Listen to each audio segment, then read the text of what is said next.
Now, the final drill and exercise to really cook in everything we've learned is something I call the start-end technique. It's start/end technique, or I guess it could be start and end as well. Either way, the start and end technique it is. And there's a key purpose behind this. One, again, to cook in all of the positions and patterns that we've learned. But even further, I think the biggest importance or level of importance here is that it allows us to view scales backwards. So I think one of the traps we get into a lot when we're talking about scales and patterns and positions with the guitar playing is that we always think low to high, which is all we did, right? We thought the low E string to the high E string and back. But if we do that too much, we start to overlook the intricacies of where scales are, because our home base goes to this low string.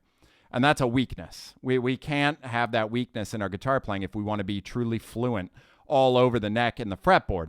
So we have to challenge ourselves to view scales differently to make sure that we see the patterns in totality across the fretboard.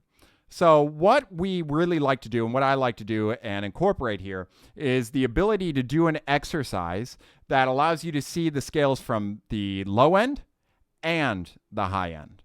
So what we're going to do is we're going to take all of the positions that we connected, and I'll just connect position 1 and 2 to really show you how it works and how you continue through. But you have full exercises and downloads in the download section below the video and in your bonus material, as well as your action steps and next steps.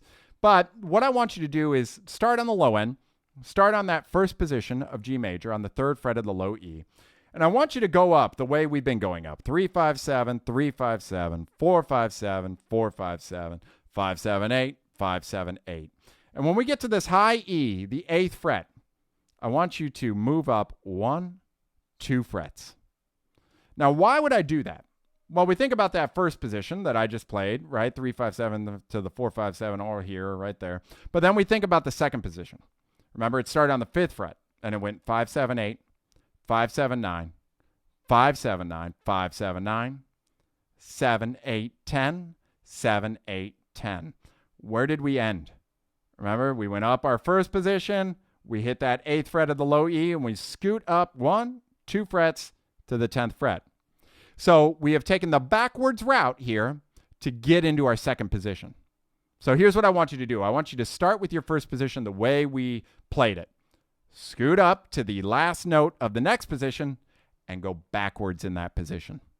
And then when you're done with that and you're on this low end here, I want you to scoot up 2 frets, or however many frets as you continue through the process, to the beginning of the next position.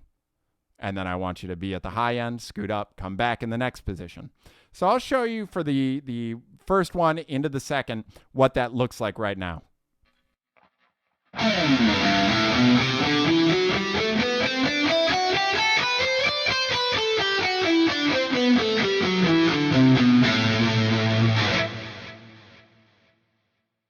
And that's it. Again, we're going to maintain that because when I end there, I know that my third position is on that 7th fret.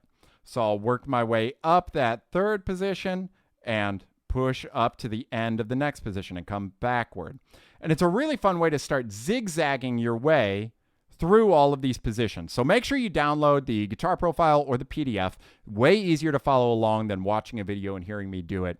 And just know that this is intended for, one, to cook this in, but also, even further, to start viewing your scales backwards as well. That's just as important as it is to view it from low to high. High to low, just as important. So you don't want to pigeonhole your brain into seeing scales one way. It will hinder your ability. So enjoy the exercise and really dig in before the next lesson.